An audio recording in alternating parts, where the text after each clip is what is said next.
Come on way in, the body of the Kirk, lovely to see you all. That's great. Smashing. There's some seats down here at the front for anyone who would like a seat. But feel free to mingle up there. If you'd rather stay on your feet, that's great. Smashing. There's also some seats up the stairs for anyone who fancies looking down on me, which a lot of people have done over the years. Absolutely, Libby.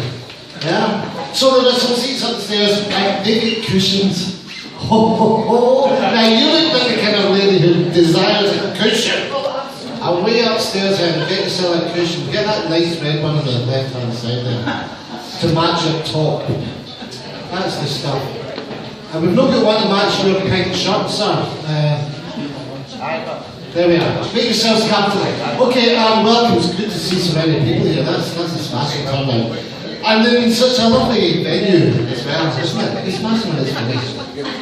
I was just saying, I want a wee couple of drapes and a wee bit more scat cushions about the place, and the place will be just like home. I might move in myself. Get a bed put in at the back up there. That'd be smashing. Okay, well, it's really good to see you. And we all know why we're here, and very exciting time we're going through, isn't it? I really can feel it. It's incredible.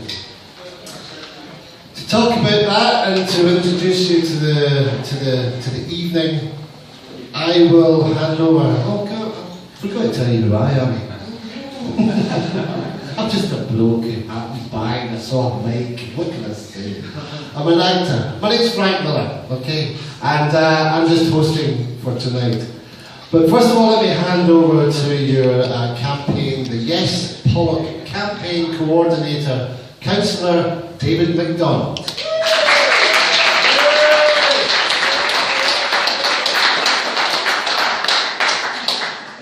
think Frank, you forgot to put my mistake. Sorry. Look at that. There we are. How's that? It's completely unexpected. It's probably doing the best.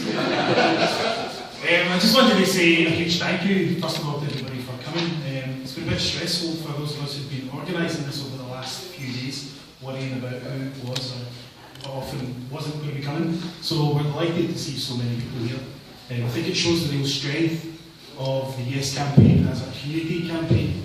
And hopefully from tonight you also want to come and be involved in the Yes Pollok campaign, because we do need you. This is a campaign that we are taking to the streets of Pollok, one street at a time, one person at a time, and we're winning. So we went out today with Blair, who was kind enough to come out and join us today.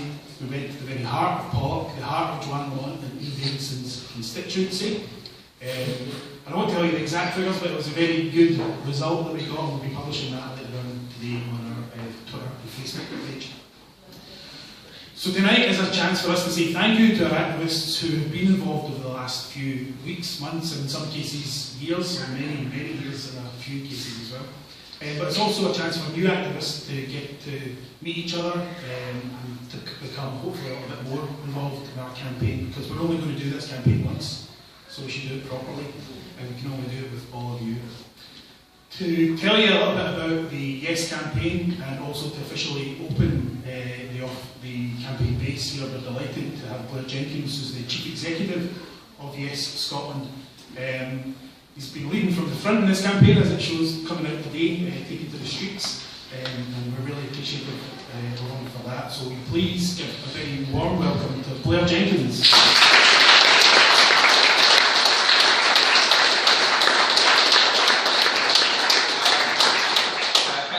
I was really delighted to hear you say that we're only going to do this once. I'm definitely going to do this once. We've got to get it right this time for all sorts of reasons, and I'm very, very confident that we will. David correctly said, this is all about community work, it's about community activity, it's about talking to people, it's about conversations. It's where we have got a huge advantage over the other side. It just cannot muster the energy, the enthusiasm, the numbers that the Yes campaign can. And I do believe that that's what can prove absolutely crucial and decisive in getting the majority in September 18th. So this is a fantastic premises to have. I mean, we never mind moving in to live. I'm thinking we might just decant out of Hope Street and come down here. It's really good. We had a good couple of hours out in Pollok this afternoon, and fact, it was such a fabulous day, it helped a lot because quite a few people were sitting outside, which made it much easier to go and start a conversation with them.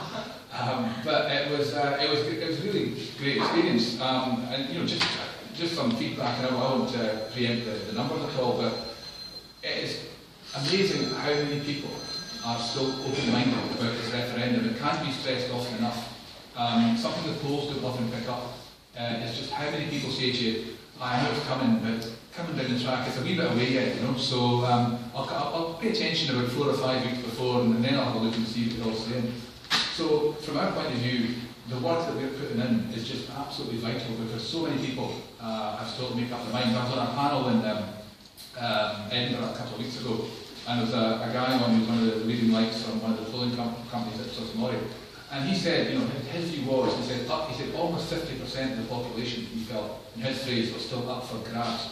And what he meant by that was, it didn't mean that they were completely at a loss to know how they were going to vote, but even if they had an inkling of how they were going to vote, they were saying, I can still change my mind. And I get that quite a lot on doorsteps. I'm sure people who are canvassing a lot in this area get that as well. Folk who might say, I'm not sure if I'm voting your way just now, but I might come September. Just if you do a bit more work and persuade me, then I might.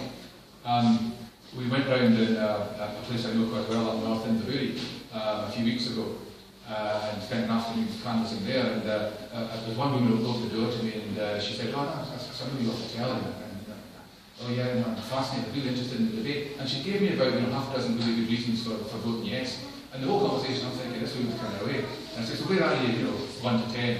I'm a 7, she said. And I'll put you down for a yes. No, I'm still undecided. And there is something quite Scottish about that, there's absolutely, I know for an absolute fact, I bet my life that woman's voting yes. But she's not quite ready to say that yet, she's 7, and she's still making up her mind.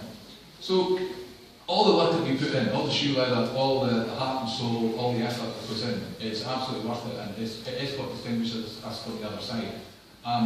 Happening today as well, but happening in other parts of Scotland, is you go down the street and the people say, you guys have been here before, and you know what, the other side hasn't been here at all yet.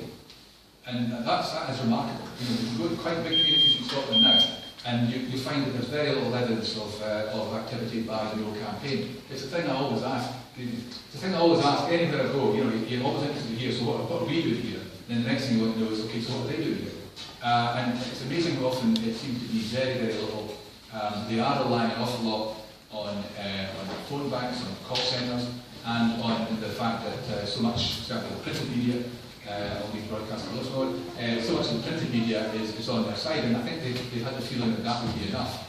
And if you spend enough money on direct mail near the time, that'll do it. This is a different kind of campaign, and I know there are a lot of people in the room who've been campaigning for a long time.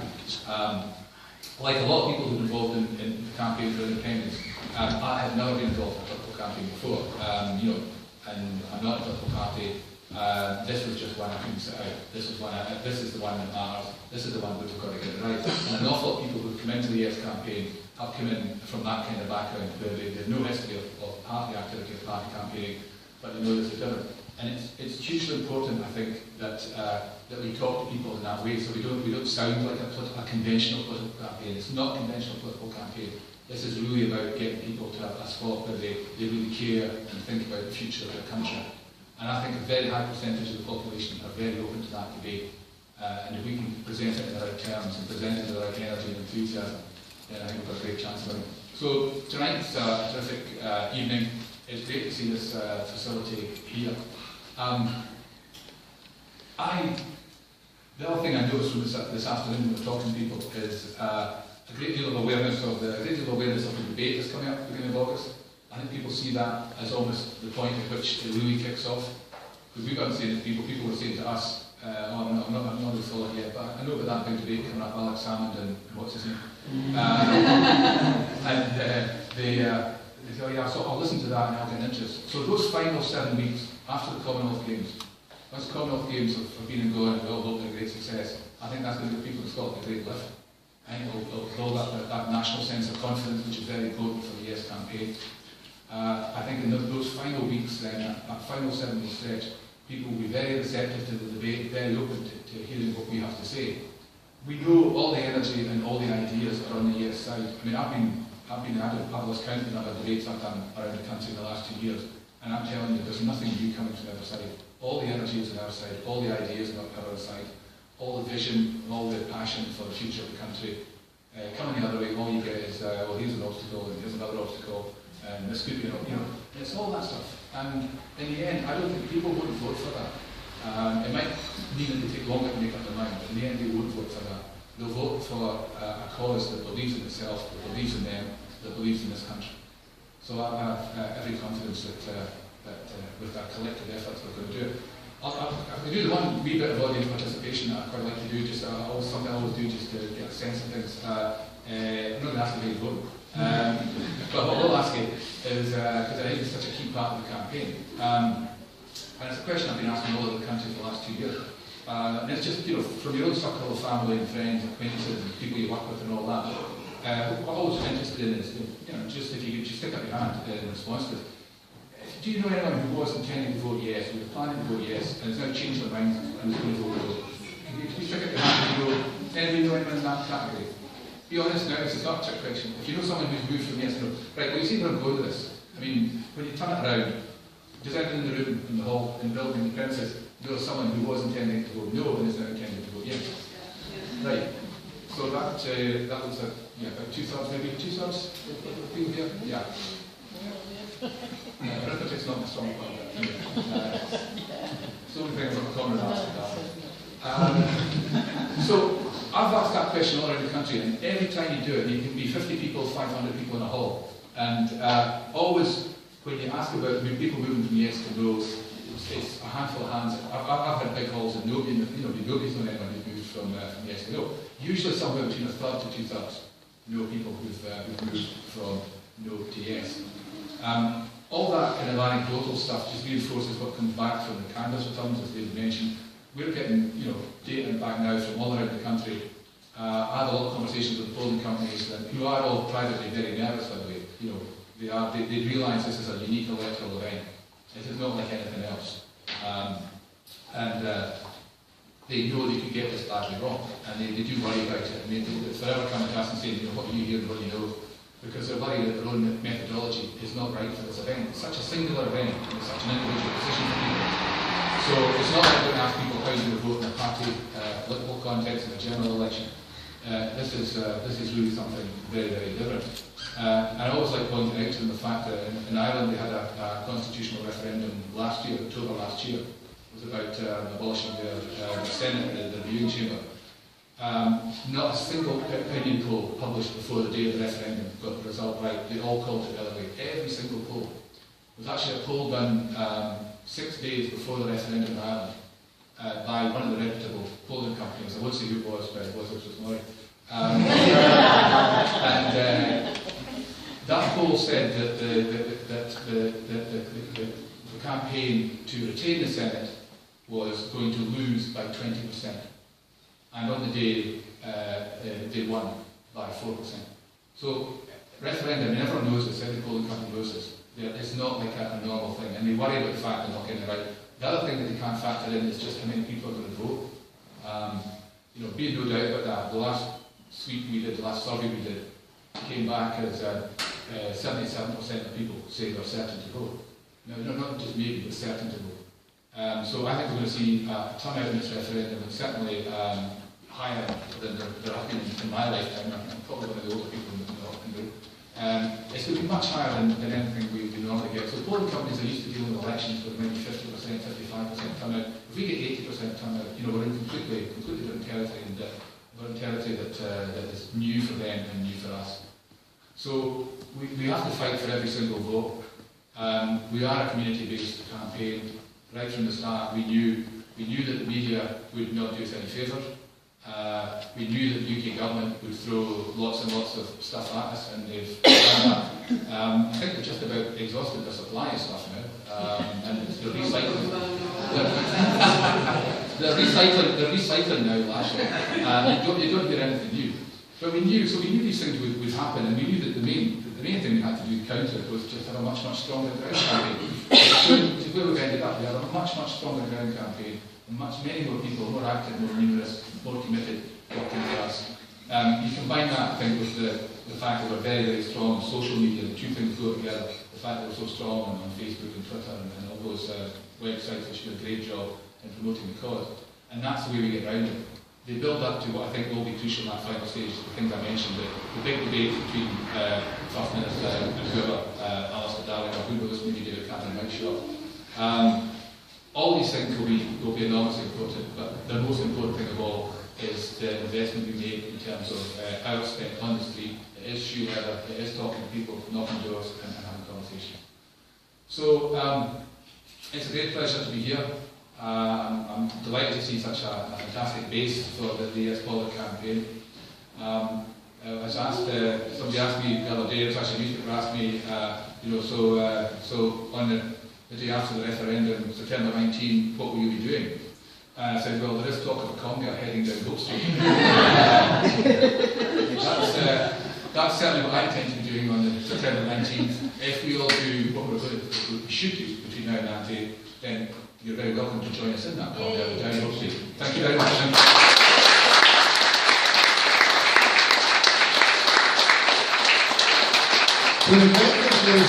Thank you very much. Great to see you here. Busy man, been all over the place. I'm just impressed that you knew where you were. You must be all over the place. Yes, today I'm in Pollok. Last week I was in East Kilbride. Before that I was in Edinburgh. It's smart. Anyway, here we are, and the next performer we're going to have for you today is a very funny man who's been working tirelessly in the background on this campaign. He's been working away, been all over the country, all over the place. Where is he? Mr. Pat Rolick. Ladies and gentlemen, Pollok extraordinaire. Thank you very much. Can everybody hear me? Yeah, I don't want to use that. Can you hear me in the back? Yeah, no, I don't want anybody complaining about restricted view. So, how are you doing, sir? Are you a plumber? Yes. They're usually always late. So it's good to be here, baby girls. How are we doing? Everybody good? Good. You have to excuse me, I've got a bit of hay fever just now. And Glynis told me in an independent shop we won't have hay fever anymore. So I'm definitely voting yes. Did anybody watch Question Time last night? Yes. Apparently he was a clever brother. He's a winner, isn't it? And what about the old guy in the back? Former BBC Director General, I think. But no, it's great to be here. I had to phone David on the way in. I actually get held up. I'm from Airdrie and I bring greetings from all people in Airdrie. We've got to return a strong yes vote in Airdrie. Yes. Guarantee that. So greetings from Airdrie. And on the way in I got stopped by the police. In the end, 77, and they thought I'd been drinking. And it was, you know, the police these days, it was a policewoman and a policeman, and I'll be honest, she was a nice sweetie, right? She just took a look at me and didn't like me, and that doesn't happen very often. She looked at me and she went, I think you've been drinking. I said, I haven't. She said, well, we're going to breathalyse you. I said, well, fire away. And the big guy went, I'm sorry, we cannot breathalyse our kit lift. I went, oh, I'm off then. Hold on a minute, we'll do it the old-fashioned way. I said, okay. She said, step back, join your heels together, close your eyes, and touch your nose. I went, there you go. She says, right. I said, right, I'm off. She went, wait a minute, there's more. I said, what is it, right? She said, I want you to walk in a straight line. So I started walking like that. She went, excuse me, sir, I think you're staggering. I said, look, no, you're not bad yourself. No sense of humour. No sense of humour. But I get trouble off with people in uniforms everywhere. Anybody been to Australia? Yeah, they're dead friends, aren't they? They weren't with me. I'm going through customs. Has anybody watched that? There's nothing to declare. Yes, there's a few people with a job, right? I'm going through customs. The guy went, excuse me, are you Scottish? I went, yep. He said, do you have a criminal record? I went, oh, you still need one. I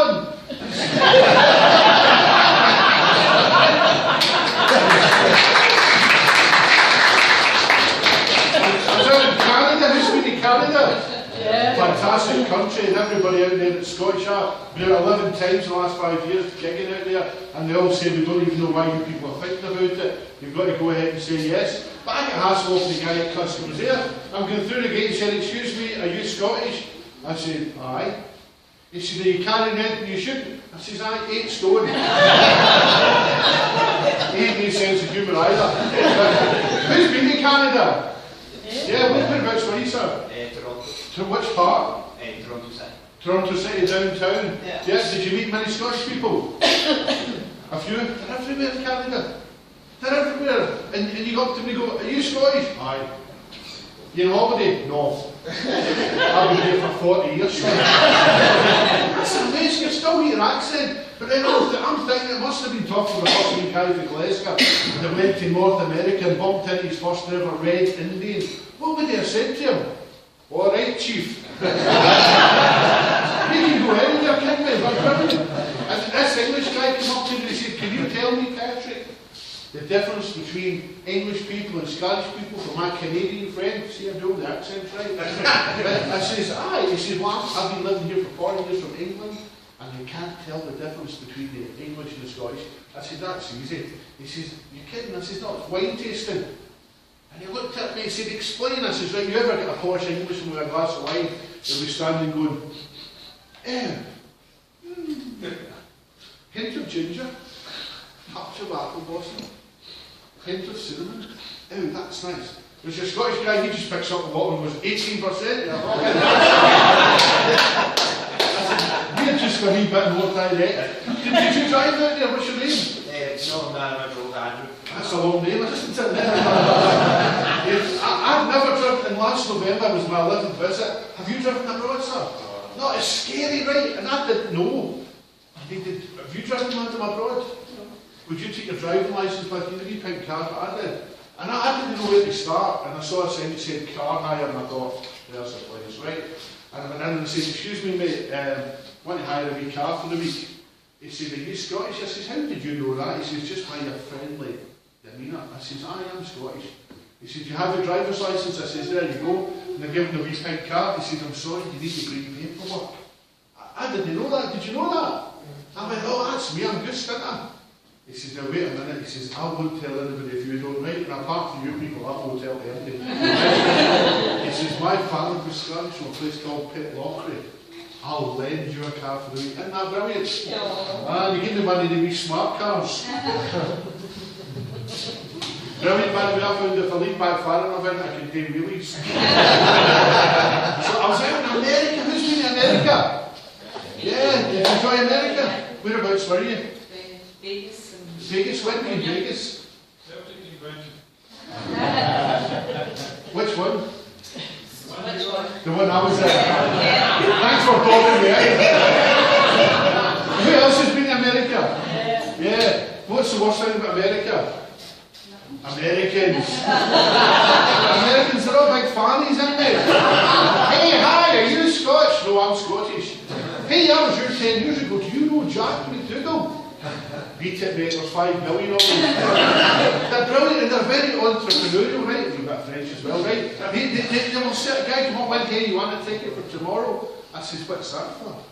He said, there's an execution live on TV. I says, oh, I says, look, I'll be honest, I find that moral and repugnant. In fact, I think I said, it's difficult for me to tell you how strongly I feel against that. He said it's $5 a week. $5, right? And I went back to the apartment, right? We were in a duplex, a bit like this. I said to my missus, get the kids to bed early. We're getting up at 5:30 to watch an execution live from America, right? And when your kids up, do you like a breakfast? Do you like a fry-up? I'm the same, right? But this morning with the continental breakfast, right? Because I didn't want 2 fry-ups in one morning, right? Put the telly on at 6 o'clock, there was the governor of Texas to tell us that the execution had been postponed. Why? Because the guy getting executed failed his medical. What a country.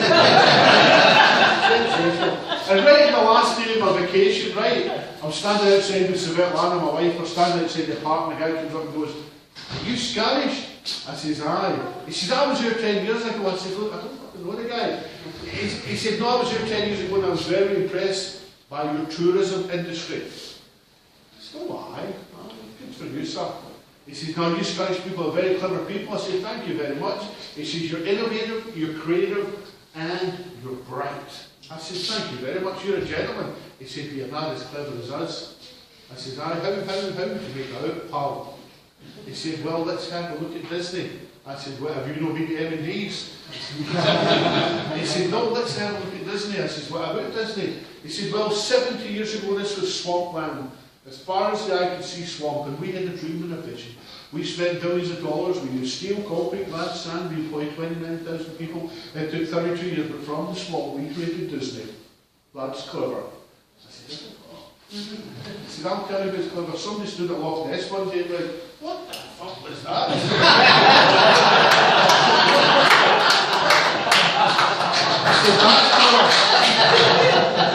So it's great, I've just turned 50 now, I don't think that's the good living in the 5 a day, right? And I've started to get worried about my health, right? I was at the doctor's last week, she said, what's wrong? I said, oh, it's my feet, right? I call her shoulder, just go out, right? What's wrong with me? I said, my feet are sore all the time. She says, all the time. I said, all the time. She says, do you cut your nails? I says, once a week. She says, do you file them? I says, no, I just throw them away. I'm finding life a real struggle just now, right? It's a comfy. Has anyone been to Airdrie recently?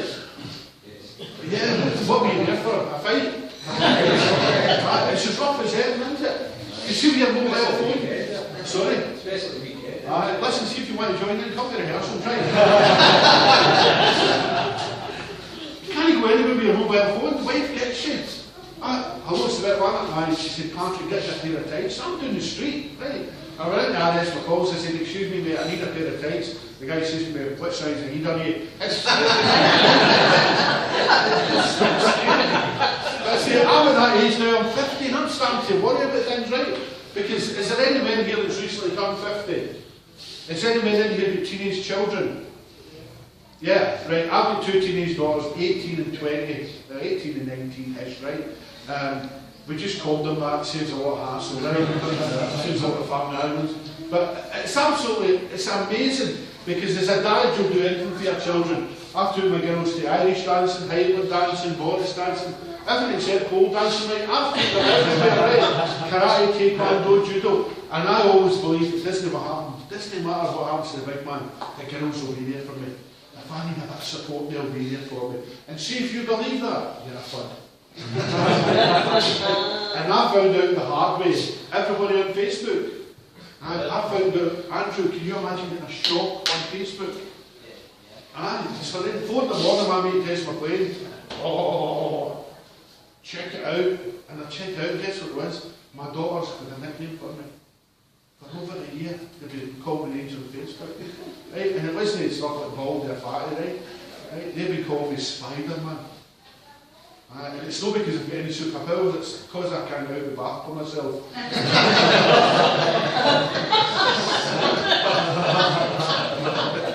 So we've got some football fans in yet. Who's your teams? We've got Celtic man, obviously. Yeah, anyone else? Celtic? Rangers, fantastic. I love a man who's supposed to be That's absolutely brilliant. Because I'm an Albion Rovers man, I'm a director at Albion Rovers. Right? If you've seen me at Vegas, you'll know that, because I talk about it all the time. I love Albion Rovers, but I got a lot of stick after people in Airdrie, because Cope Bridge is Albion Rovers, Airdrie's Airdrie, right? And people say to me, it's cool to say, oh, how did you become a director at Albion Rovers, right? And I'll be honest, I'm quite, oh, you had to be winning the lottery. I thought, what do I do with the money? Take my girls out for a Happy Meal or buy Albion Rovers. I didn't know if I'd waited long enough for the Rangers spot. Who used to know at the time, right?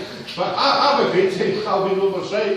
But these folk here, they come and go, oh, you're that guy at Albion Rovers, isn't you? I go, aye. You should be an Airdrie supporter. Right, and normally I'm an advocate supporting the hometown team, but I could never support Airdrie for one good reason, because of my grandfather. My grandfather was an Airdrie supporter. His name was Jan Rolink. He was Dutch. He came over here from Eindhoven just after the war and settled in a wee village called Caldercrooks. Has anyone heard of it? Settled in Caldercrooks near Airdrie, right? And my granny, my Crooks granny, she was from Caldercrooks. And we called her my Crooks granny because she was always in and out of the jail, right? My grandpa was a really special man, right? He became the janitor at the Glengowan Primary School. And do you remember the big iron cardigans we all used to wear? Your nana would knit them and the big designs down them, the big green buttons. Aye, you still got one, right? My nana knitted one for old Jan, right? But she put a big red V on it, and it looked like an Airdrie top. And everybody called him Mr. Diamonds, honestly God. And everywhere he went down the street, oh, there's Mr. Diamonds. And he didn't miss an Airdrie match for 42 years. He went out to Prague in 1992 when Airdrie qualified for Europe because they reached the Scottish Cup, Celtic beating 1-0, Claire Van Boy scored the goal, right? Not that I'm an amateur, right? And an absolute Airdrie fanatic, but sadly he died 10 years ago. It was sadder than that. Fuck all. Because he was Airdrie's greatest fan, we get special permission to go one Sunday and scatter his ashes in the centre circle. Have you heard of that? It's very common for football fans, right? And we all went down to Broomfield, we stood in the centre circle, right, and we held hands. Brothers, sisters, uncles, aunts and cousins, and there's lots of them in Airdrie. We held hands and we sang that beautiful football anthem, Abide With Me.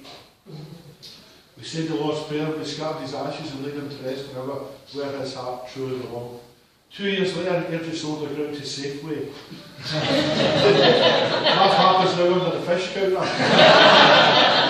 She's seen the looks we get of here when we go to lay flowers. Honest to God, last year somebody asked me if I knew one of the fish. It's quite distressing. I'm going to finish up with telling you some good news, right? I've been married for 22 years. I married a Russian girl, and Libby's met's a bit one, haven't you? She's a babe. She is a babe, right? We're a bit like the posh and Becks of Airdrie. I walk up the street, I get one or two comments. There's the big guy that does internet dating. Another one that said the big man's punching above his weight, which when you're my size is no mean achievement. But it's brilliant to be married to someone from a completely different culture. When we had our first child, we got an award from North Lanarkshire Council for doubling the gene pool in Airdrie. And it's great to be married to someone from a completely different culture. And I'll never forget the first time I went to Moscow. Has anyone been to Moscow? Yeah. Yeah, it's a magnificent city, isn't it? But there's a lot of poverty there as well. But what got me about Moscow was the way they love the Scottish. I went to a big family party. What do you think they sang at the end of the party? All Lang Syne. All Lang Syne. And I'm going, that's Scottish, and she's going, nee, and I'm going, Dad, and he wasn't even there, I was on my own, right? Right? They sang Old Lang Syne. Andrew, do you know what the flag is of Russia? The Saltire. Do you know who the patron saint is? St. Andrew. And there've been more burnt suppers in Moscow than heaven any other country in the world. It's amazing, they love the Scottish. And I just thought, this is a marriage made in heaven, we've got so much in common. But we've got one big difference between us, our education. I went to school in Airdrie and got maths, English, physics, history, chemistry, biology, and of course every winter. Remember the dancing? Oh, I loved it, apart from Libby's Joyce. I absolutely loved the dancing, right? And it's been great for me. I could walk into a room anywhere in the world and do a dashing like Sergeant or a gay warden if I have to, right? But my wife can't. My wife went to school in downtown Moscow at the height of the Cold War. And just like now, the Russians thought we were a threat to them. The Russians are terrified of us. They think we want to impinge on their land all the time. And my wife's favourite subject at school was civil defence. And to this very day, it's a bit rather can take a Kalashnikov rifle, which I'll tell a penny out there, right? She can take it apart, clean it, oil it, put it together again, calibrate the sights, so she can shoot an apple off my head from 60 paces. But she can't cook. One of our pals said to me, do you ever complain? I said, do I before? So I'm going to finish doing a serious note, right? Because one of the things I've found most inspiring about this campaign is the fact that we're all ordinary people that are concerned about things. And I'll be honest, I joined the Labour Party when I was 14. When Tony Blair got elected, I was one of the dafties that wept with joy because I thought we were going to have a fairer Scotland. I thought we were going to have a more equitable Scotland. And sadly, like the rest of this country, I was totally duped. And my two biggest reasons for voting for Yes, when I was 19, I had to leave Airdrie to go down and work in Romford and Essex to get a job. I had to leave my home and my family and my upbringing and everything, get a job down in Romford and Essex. And it was great, I had a decent time down there. But while I was down there, my father died. And I missed my father. My father was ill and I missed all that. And I feel very bitter about that. Why did I have to leave my home? Because of the economic policies of a mad woman in London. And the second reason is because of my daughters. I've got 2 daughters, Marina and Veronica. I don't want them to face the same choices I faced. I want them to have a positive choice to make. I want them to live in a country where they can be proud of the way we treat people who don't have the chances that we don't have at the moment. Didn't phrase that properly. But basically, we've got real poverty of opportunity in Scotland. I went to primary school in a class of 28 and there's 10 of us still alive. And if you look at the stuff Jimmy Sellers talks about in the Born to Fail, the past 50 years the union has hammered, really hammered and been very punitive towards the poorest people and the most needy and the most vulnerable in our society, and none more so than the government we have just now. And my biggest motivation is when I watch guys like John Boyle sitting talking about we're going to change things by having £10 an hour minimum wage. A man whose company went down the pan and he didn't pay the contracts to the people in Motherwell. What has he done in the past 50 years with his union to convince me that they're ever going to change? That they will ever wake up one day and go, hey, wait a minute, things seem to be a bit fairer here. We've got all this untapped talent and potential in all our young people who are running about the streets, who don't have jobs, who are not in education. What are we going to do to break that cycle? And the union is never, ever going to change. And the change is vital for my children and your children and my children's child. So that's why I'm motivated. I'm delighted to be here tonight. I'm going to do a wee gig later on. It's what I do for a living. If you're a comedian, they tell you you've got to go to London to make a living. If you're a footballer, you've got to leave the country. That's not Scotland I want.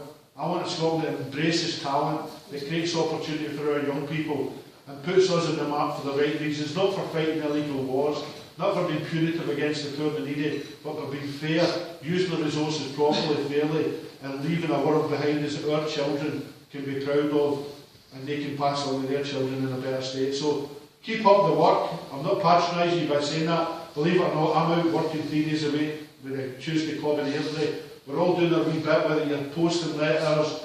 Well, I sat and wrote out 1,000 e-post ones just to post it, to put it together just to cost them the postage. Whatever. That's sad, isn't it? But whatever you're doing, please keep doing your bit, because the prize that awaits us on September the 19th is so great, but more importantly, it's so necessary. Without victory on the 18th of September and the result on the 19th, I despair of what the future holds for my children. So please, let's all keep fighting. Let's all keep supporting each other. Facebook's brilliant. The support I got from people on Facebook and Twitter, when you wake up, you get bombarded by the media, and you go on Facebook, you get somebody there going, hey, it's not this way. This is the way it is in Kirkcaldy. This is the way it is in Dunfermline. This is the way it is in Kilmarnock. We're winning the battle on the ground. And as Blair says, in the remaining weeks, let's keep doing that. So enjoy your rest of the night. I wish you great success in your day. The next time I see you, I want to be either in front of you or behind of you in the conga.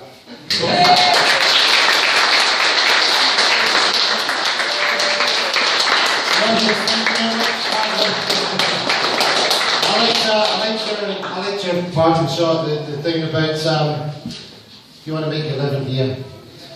So really, I come from my background. I'm an actor, and I'm sure that so many of us who try to make a living up here in Scotland, so many of our colleagues who have to go to London, go to England, because we think that's the only way forward.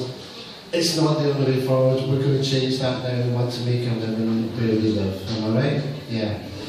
And we have been making a difference, and a lot of us in our profession are pushing for that. A lot of people who are making a difference and having their voices heard.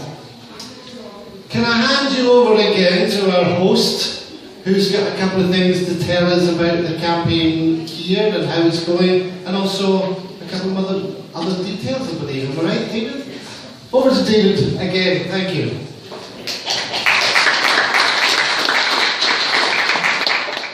I just want to start by thanking both Blair and Patrick, and also Frank as well, for stepping in at the last minute to help us to compare this evening. So can we just one more big round of applause for the three of them?